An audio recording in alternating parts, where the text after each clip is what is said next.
Before Earth, the Tears of Creation. Part 1. When silence was the only God.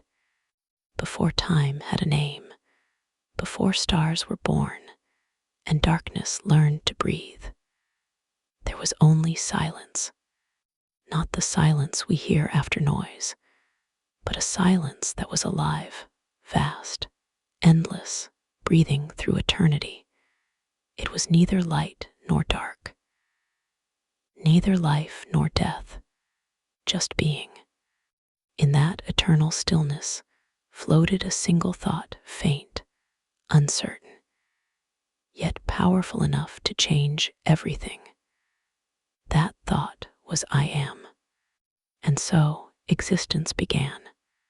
From the core of nothingness, that thought shaped itself into a consciousness, the first spirit. No eyes, no form, only awareness. It called itself Eos, the whisper before light. For ages uncounted, Eos drifted through the void. It saw nothing, yet felt the emptiness. And for the first time, something stirred inside it, loneliness. Eos tried to fill the emptiness with sound. It sang, but no voice returned.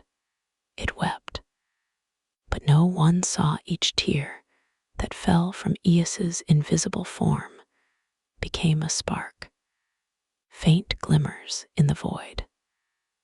Those sparks would one day become stars. But Eos didn't know that yet.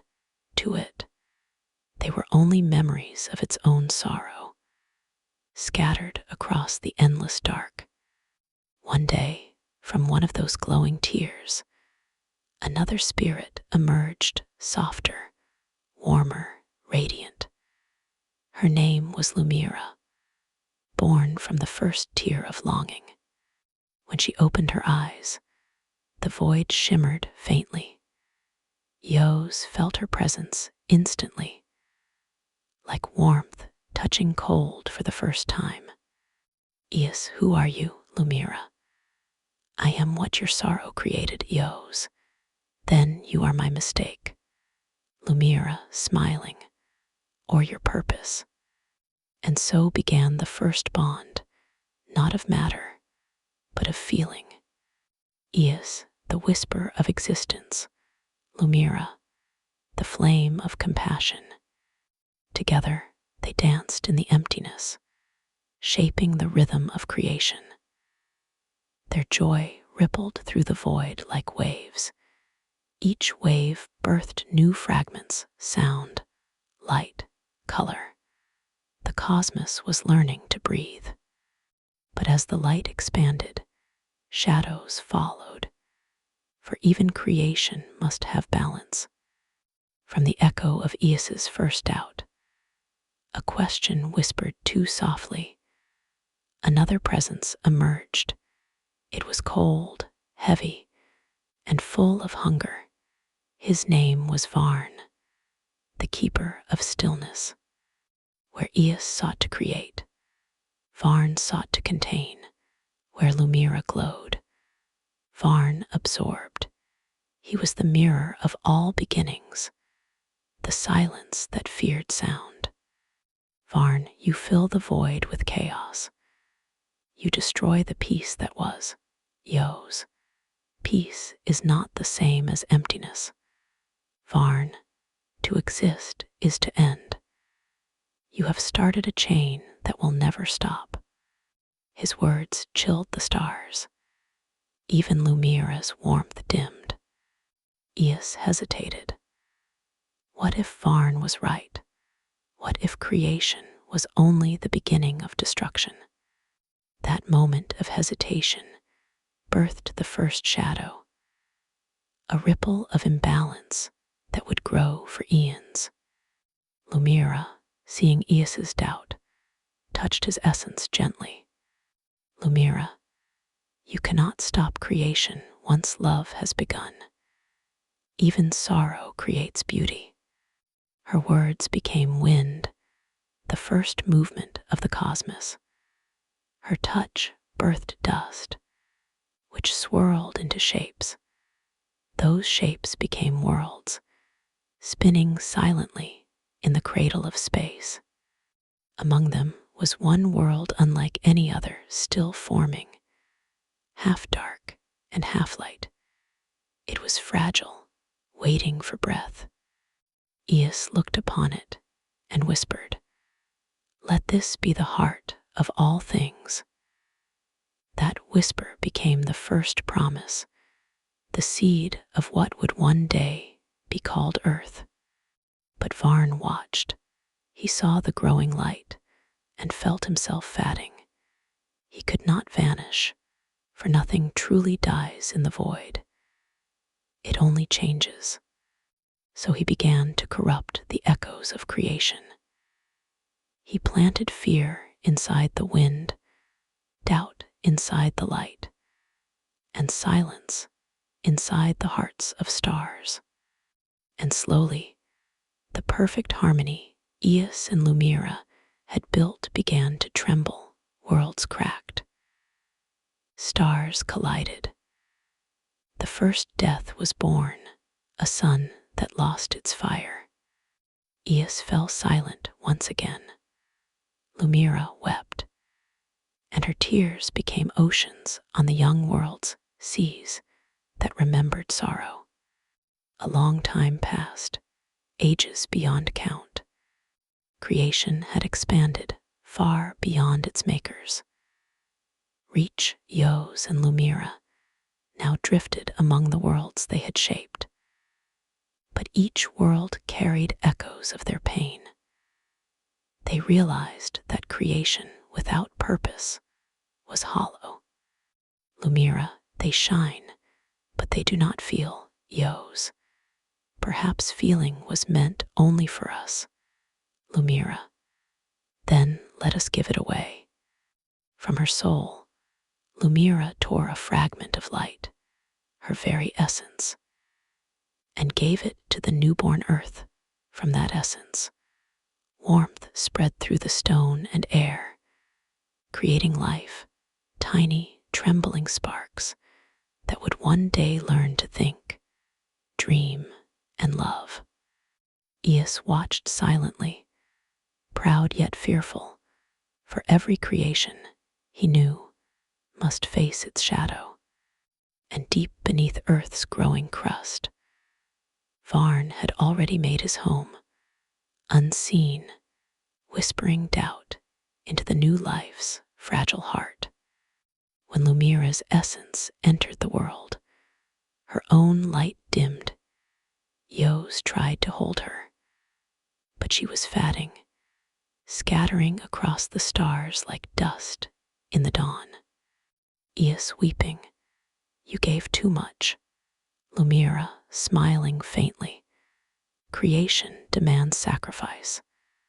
I gave love so that life may remember me." Her voice grew softer, blending with the wind of the forming earth. Her final breath became the sky, and her tears became rain. And so, the goddess of light vanished into her own creation, her heart beating in every drop of water, every spark of warmth, every act of love. Eos remained alone once more, his sorrow deepened, heavier than before. But this time, his tears did not create stars, they created time itself, for he wanted to measure the distance between when she was and when she would be again. Time became his way of waiting, and thus the first age ended the age of stillness. The void that once knew only silence now held rhythm, sorrow, and love. The stars burned with memory, and on one small blue world life began to rise, carrying within it the whisper of two ancient souls. But far beneath its crust, in the shadows of forgotten fire, Varn stirred. He had seen Lumira's sacrifice, and he had learned something new. even gods could hurt. And he decided, if love could create, then pain could rule. When Lumira's light sank into the forming earth, the planet began to breathe. Its surface glowed faintly. Its oceans shimmered like liquid glass, and winds whispered through the darkness like voices learning to speak. Eos, the first spirit, drifted above it, all silent, watching. He could hear her everywhere, in every wave, in every heartbeat of thunder. But she was gone, dissolved into the veins of her creation. And in her absence, Eos began to change. He had known eternity as silence, then sound, then love. Now he knew something far deeper, grief. It was heavier than the void, sharper than creation's flame. He wandered through galaxies he himself had birthed, looking for her reflection everywhere. He found reminders, a star that pulsed in rhythm with her laughter, a planet that shimmered in her hue, a moon that curved like her smile. But no voice answered when he called her name. And so he returned to the world where she had given her light, Earth. It was still young then, still wild and half asleep. Mountains were being born, oceans fought with the sky. And from the soft mud, tiny sparks of life began to rise.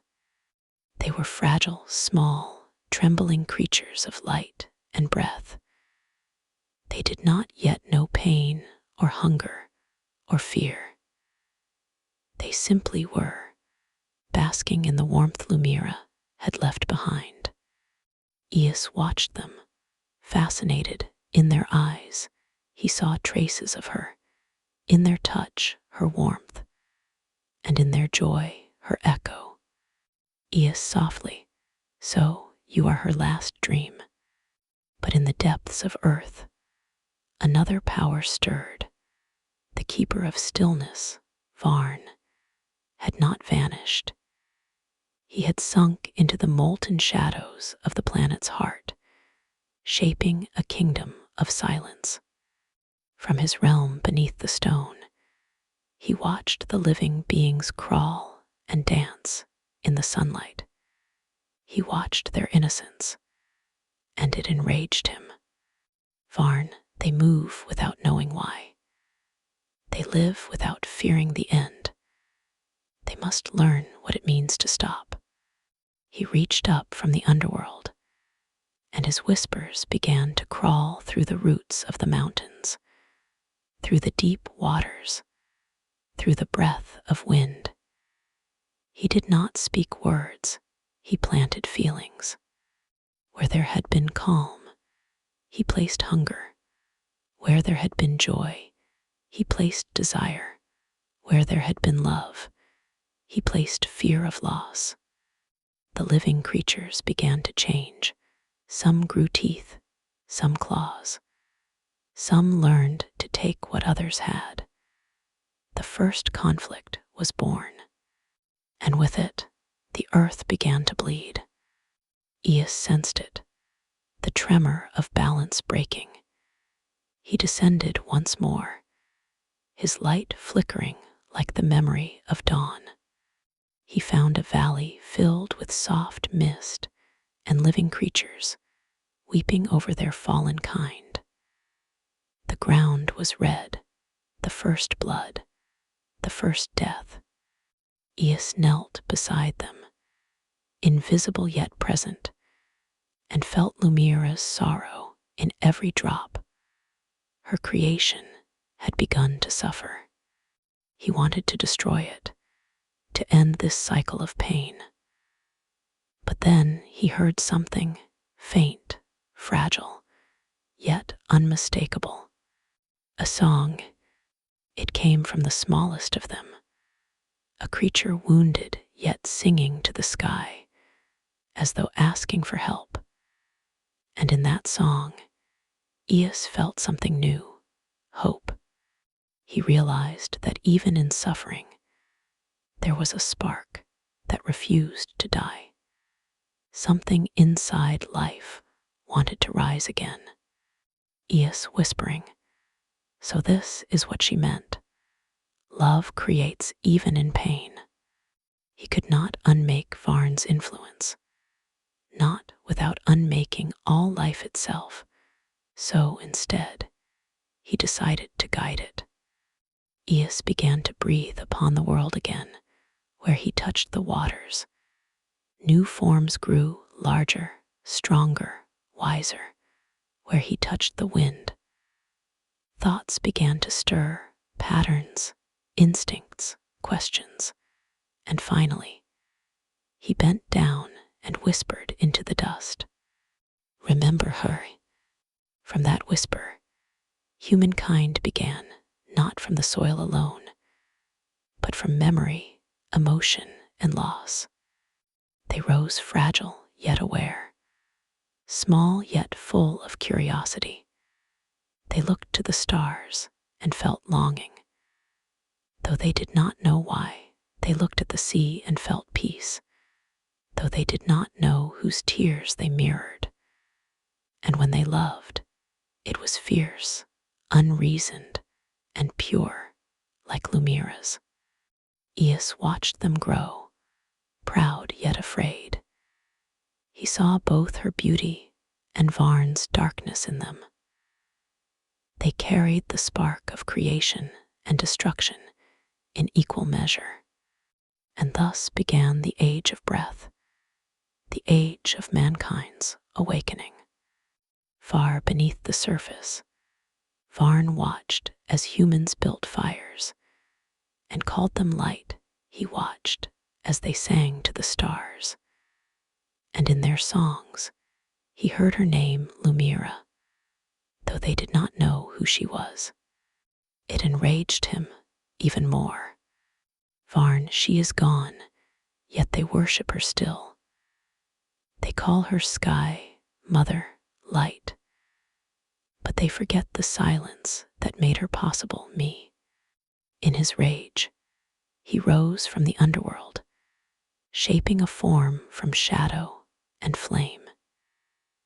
He took the shape of a man cloaked in darkness, his eyes like dying stars, and he walked among humans for the first time. They feared him, yet some listened, for his words were powerful.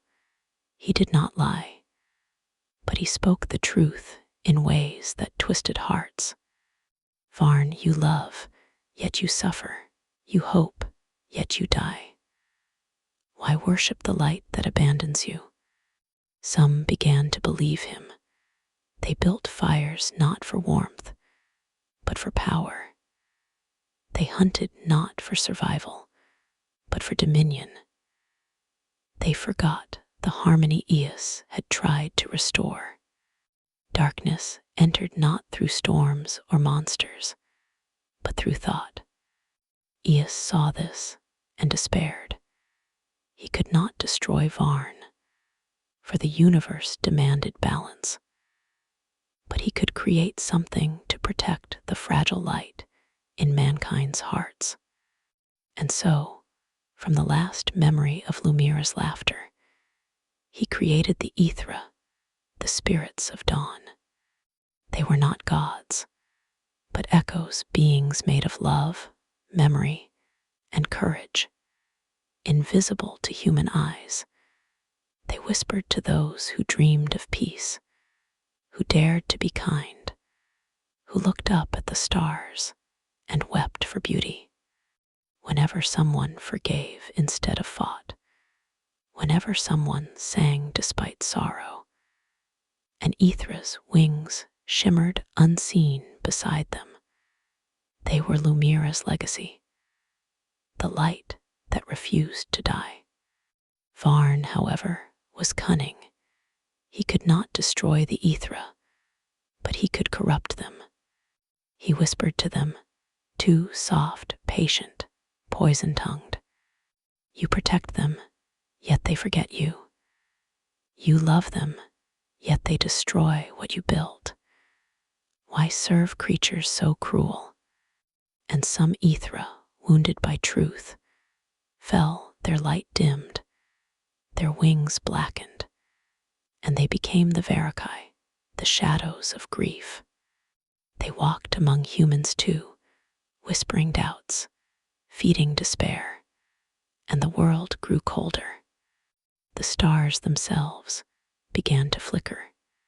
Yos felt his strength fading, his presence thinning with every battle of the heart below. He looked at earth, at life struggling between love and fear, and realized something: creation would never be perfect. It was not meant to be, because perfection meant stillness, and stillness was Varn's domain. Yes, as long as they move, as long as they love and weep, she lives through them. And somewhere, deep within the clouds, in the shimmer of dawn's first light, Lumira's voice returned for a fleeting moment. Lumira, do not weep for me, beloved. I am every sunrise that breaks the dark. I am every heart that chooses kindness. Eos smiled through his tears. The light of the new day reflected in his eyes like her face, returning after ages. But the moment was brief, for even as dawn rose, shadows gathered again. From the hearts of men who had learned greed and fear, war began to stir, the first war of creation, not fought with weapons, but with choices. The Ithra and the Verakai would stand on opposite sides, unseen, eternal, whispering to the hearts of mortals who carried both gods within them. And so, the world turned. The story of creation became the story of conflict. And both Eos and Varn waited, each believing that humanity would someday choose their side completely. But the truth was far greater than either understood. For in the fragile hearts of humankind, Lumira's dream was still evolving. They were no longer just her memory. They were becoming creators themselves. The dawns grew red. The oceans, once calm and full of Lumira's grace, now mirrored fire instead of sky. And in the hearts of humankind, love began to battle fear. This was not a war of swords or fire, but of choice, a war so vast that even gods trembled to watch. It began with a whisper, as all wars do, the whisper of power. Among the early humans was a tribe that dwelled by the great sea, a people who still prayed to the sky and left flowers for Lumira's spirit. They sang her name in storms and believed every lightning bolt was her blessing. But one night, a man named Kaur stood apart from them, watching the sky darken. He was strong, proud, and full of questions. His wife had fallen ill. His prayers had gone unanswered. And in his despair, he looked not upward, but inward into the darkness of his own soul. That's where Varn found him. Varn, you call to her, and she does not answer. You give, and the world takes. Do you not see, Kaur? The gods abandoned you. Kaur, then why do I still live? Varn, because of me. I am the silence that lets you think, the stillness that lets you decide. Kaur hesitated. Varn's voice did not sound evil. It sounded honest. Varn, take control of what is yours. Why beg the sky when you can command the earth? And in that moment, Kale chose power over faith. He began teaching others to claim, not to pray, to rule, not to hope. And soon, his followers built the first temple of flame, dedicated not to light, but to strength. Eos watched from afar, heart heavy. He could not stop them. For choice was the very gift Lumira had woven into creation. To take it away would undo her legacy. So instead, he called upon the Ithra, the spirits of dawn, to awaken the hearts of those still kind. Among them was a woman named Sarai, Kale's own sister, the voice of the sky. Sarai had always been different, gentle yet strong, her laughter bright even in sorrow. When the world began to darken, she still sang the old songs to the sky. And sometimes, when she sang, the wind would answer. One night, as she sang upon the cliffs, she heard a voice faint, golden, and filled with warmth. Eos, child of breath, your voice remembers her. Sarai, who speaks, Yos, the one who loved her before you were dust.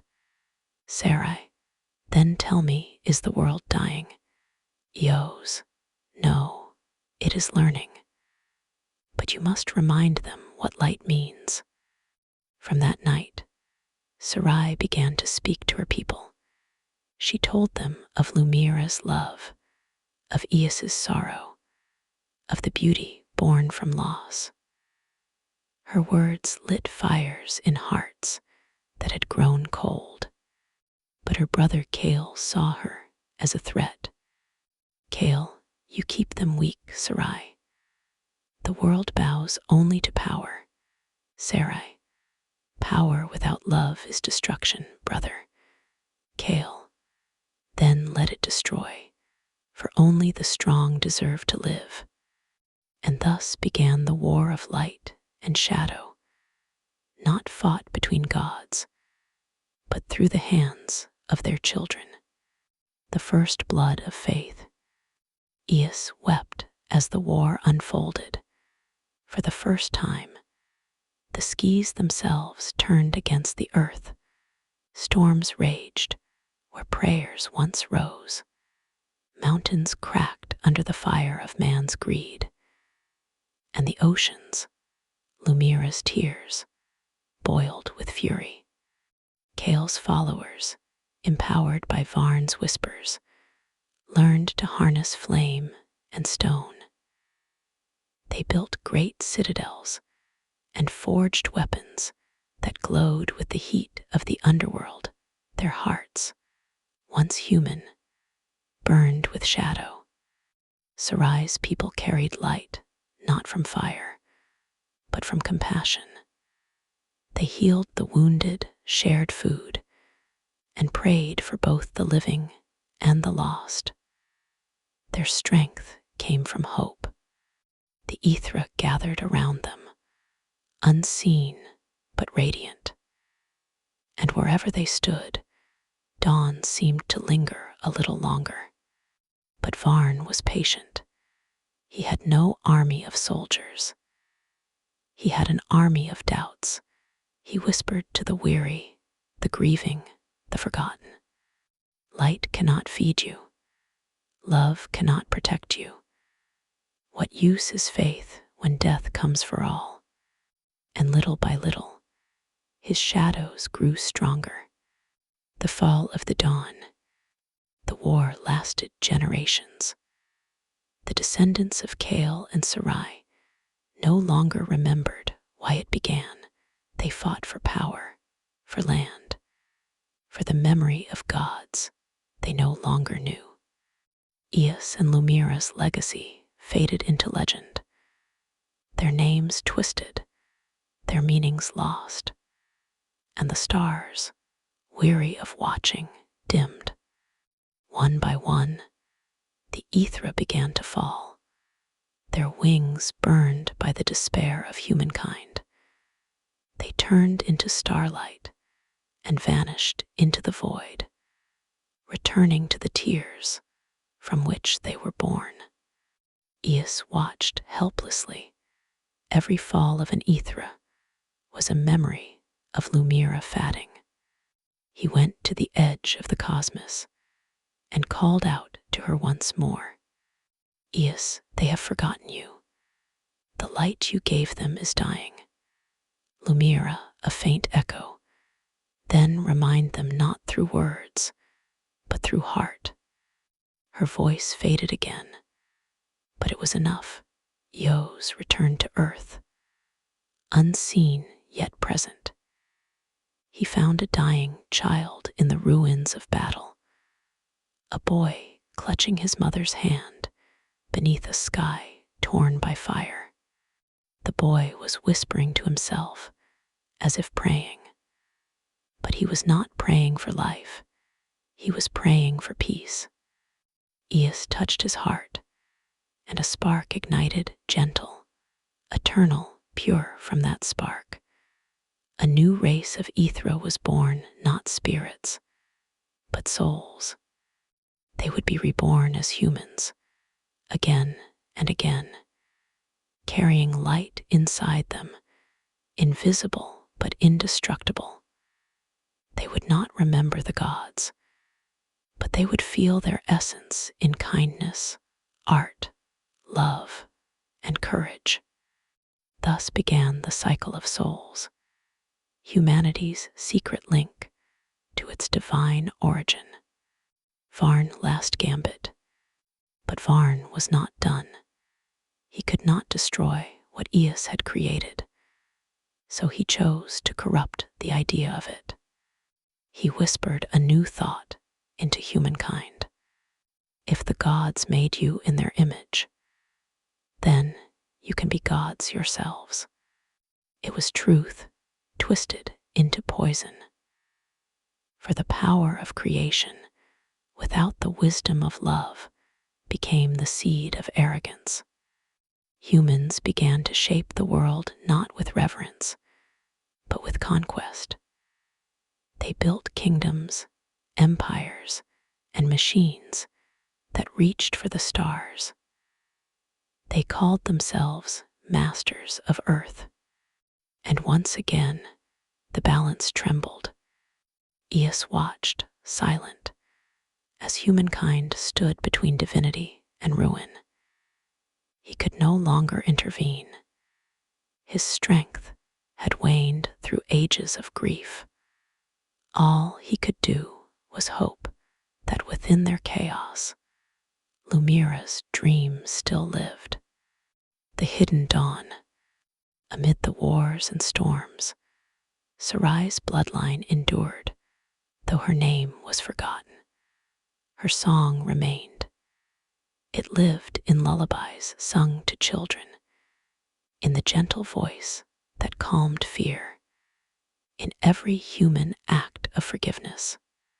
And one day, in a world far more advanced, yet no less broken, a child was born under a red sunrise.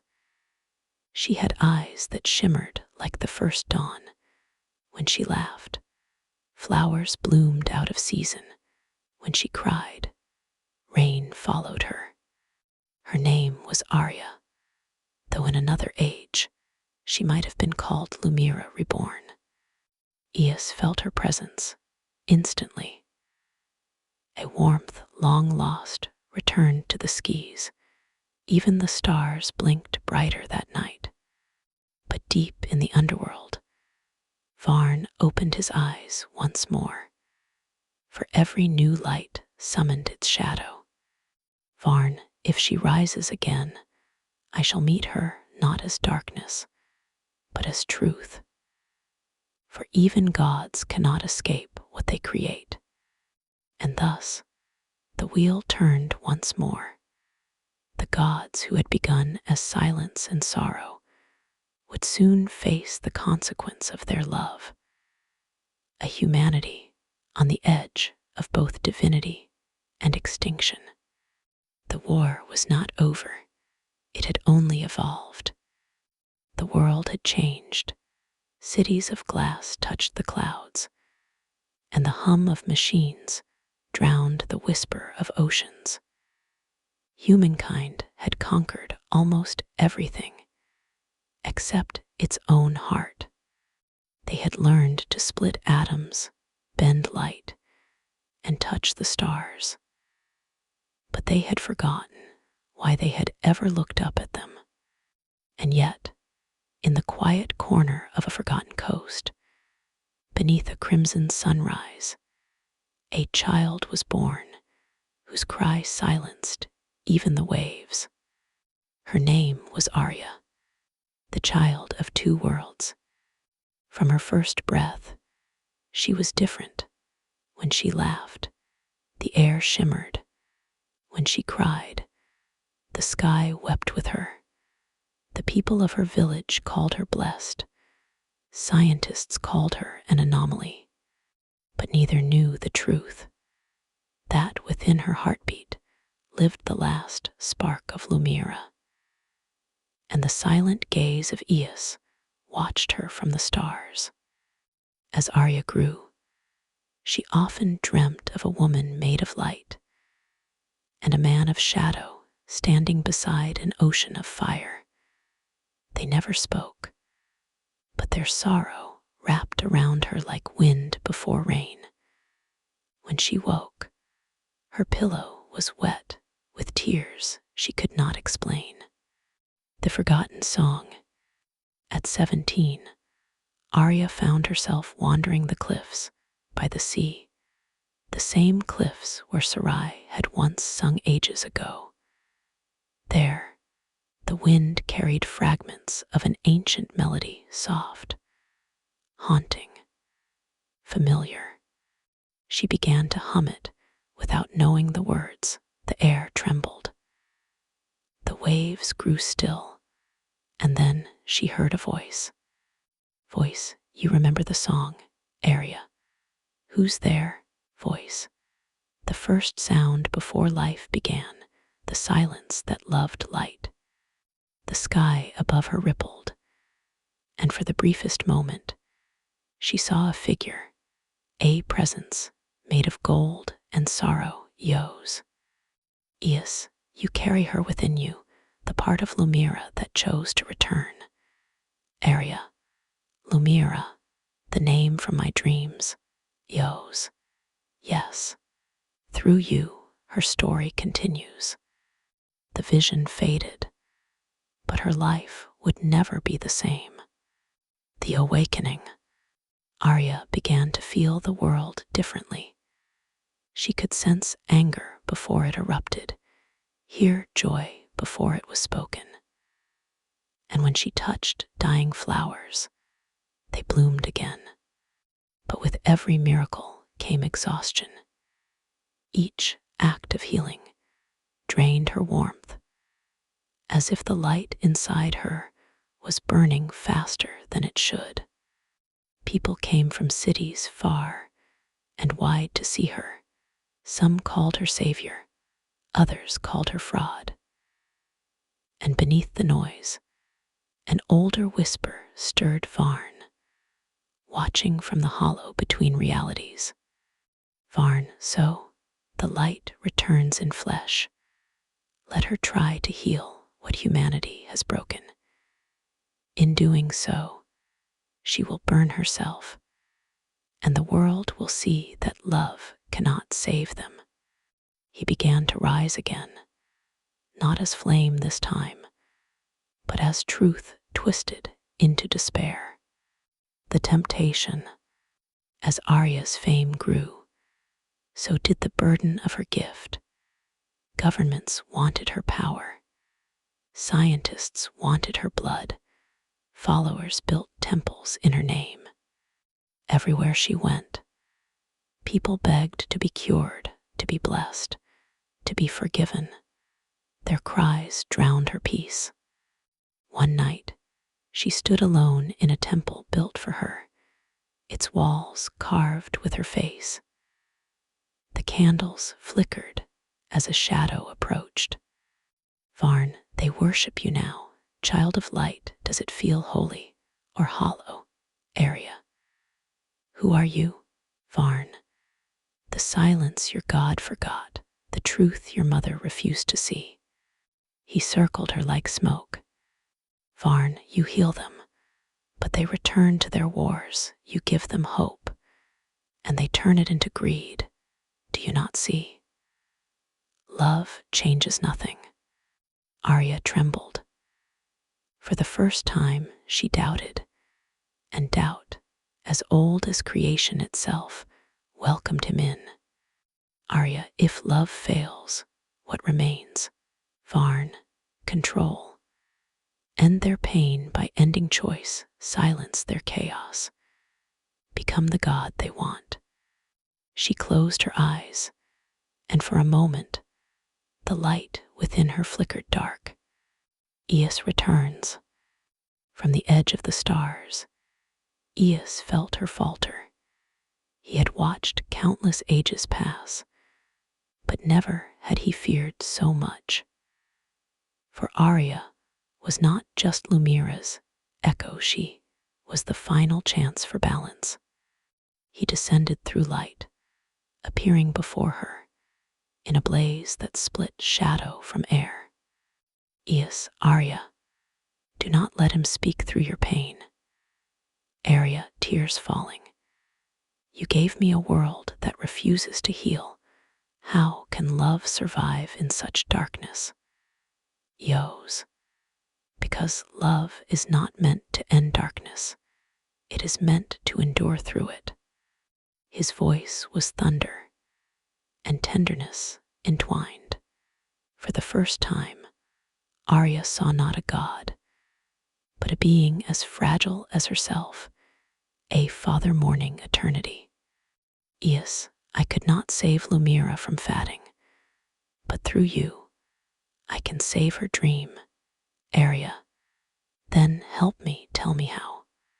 Eos, you must remember what she gave up, the will to create through sacrifice. The choice. Varn appeared again, the air freezing at his arrival.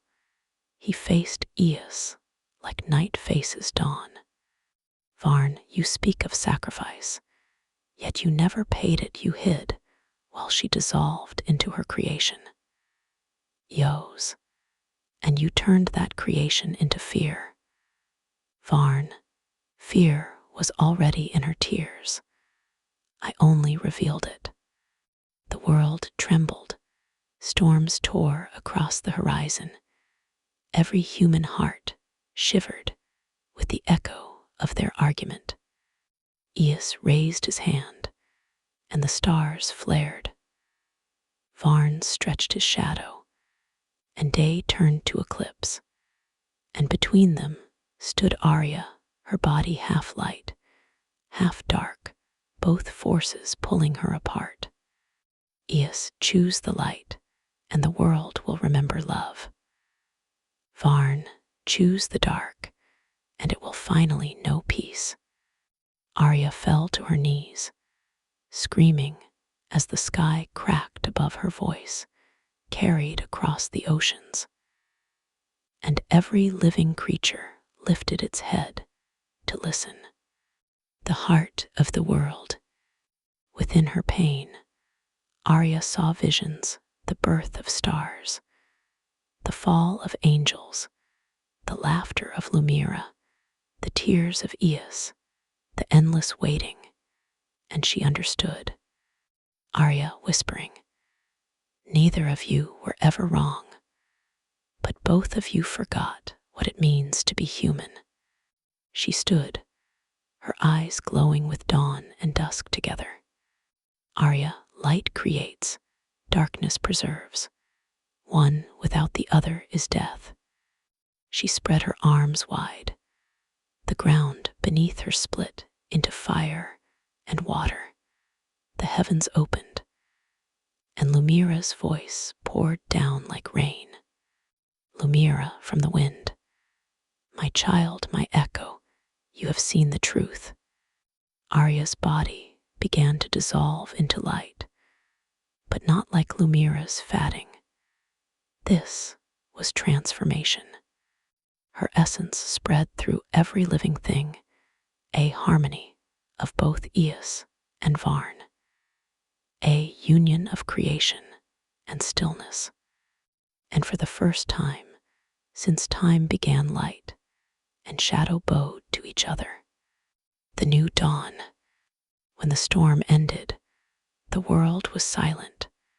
The temples had crumbled. The machines had gone still.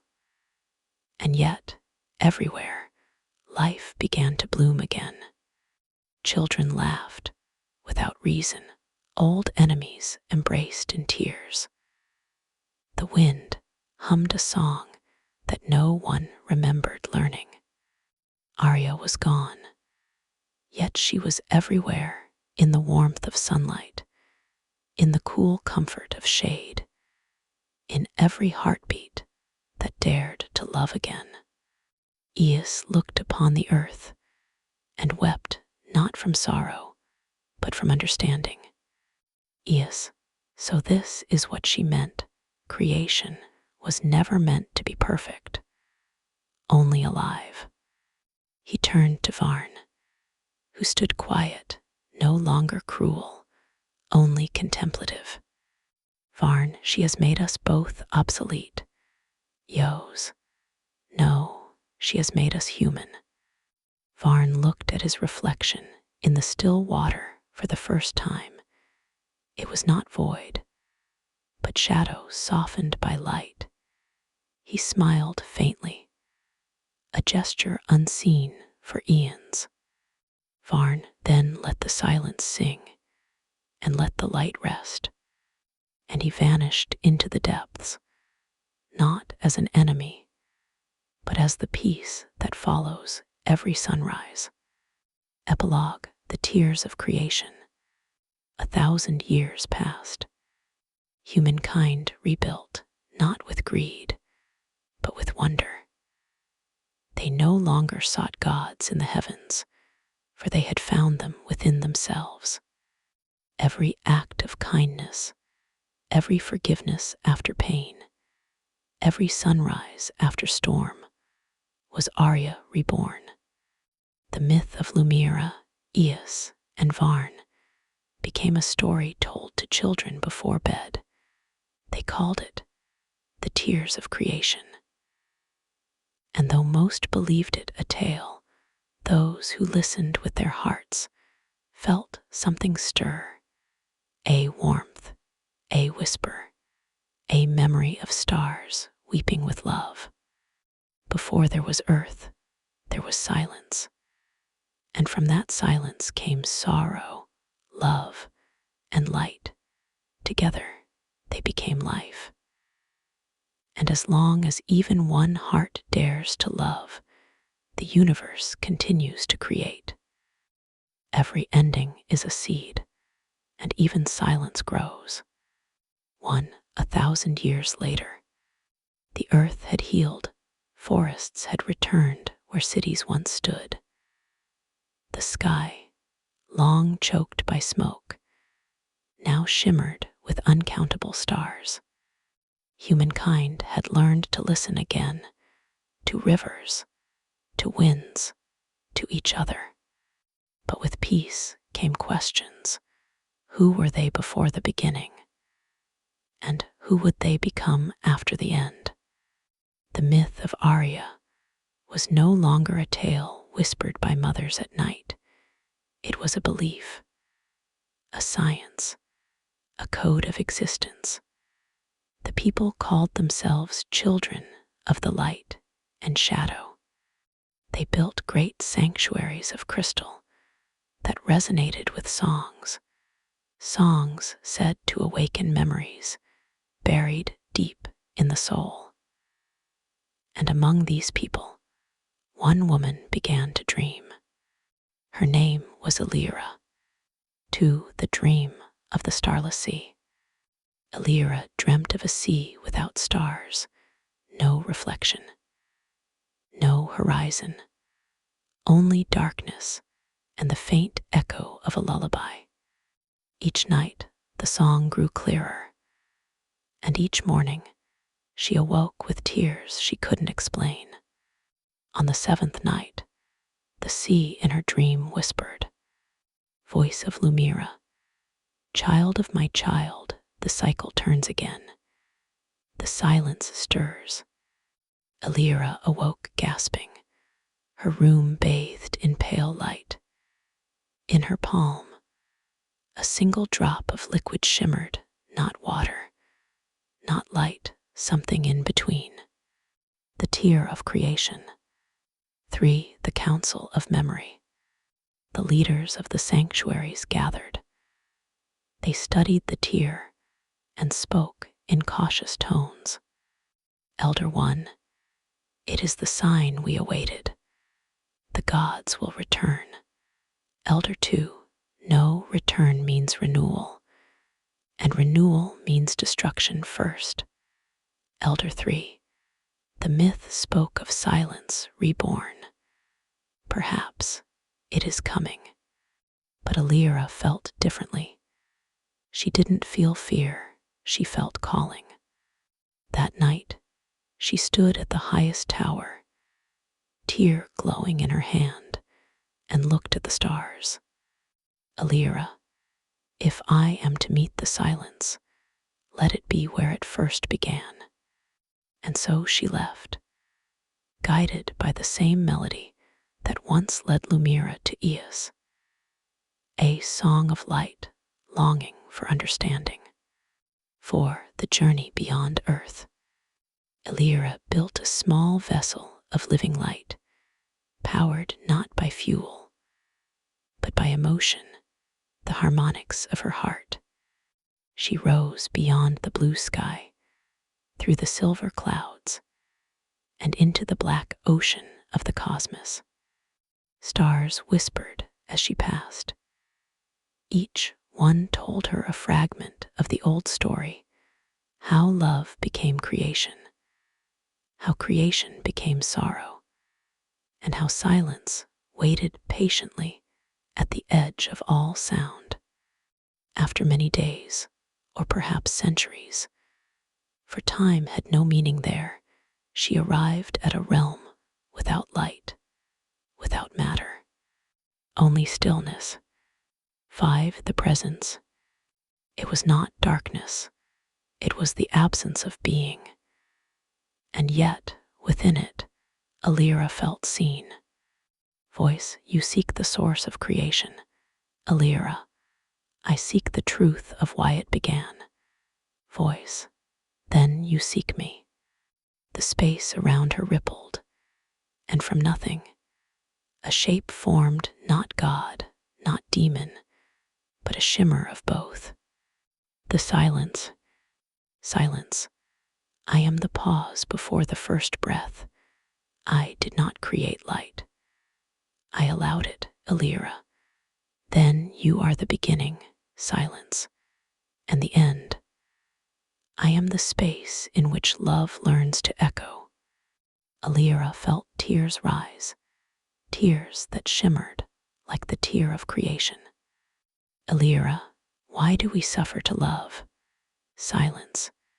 Because without loss, love would never seek, and without seeking, there would be no creation. She understood. The universe was not built from perfection, but from the yearning toward it. 6. The reunion. The silence began to shift. From within it emerged faint glows, two familiar shapes. Eos and Lumira.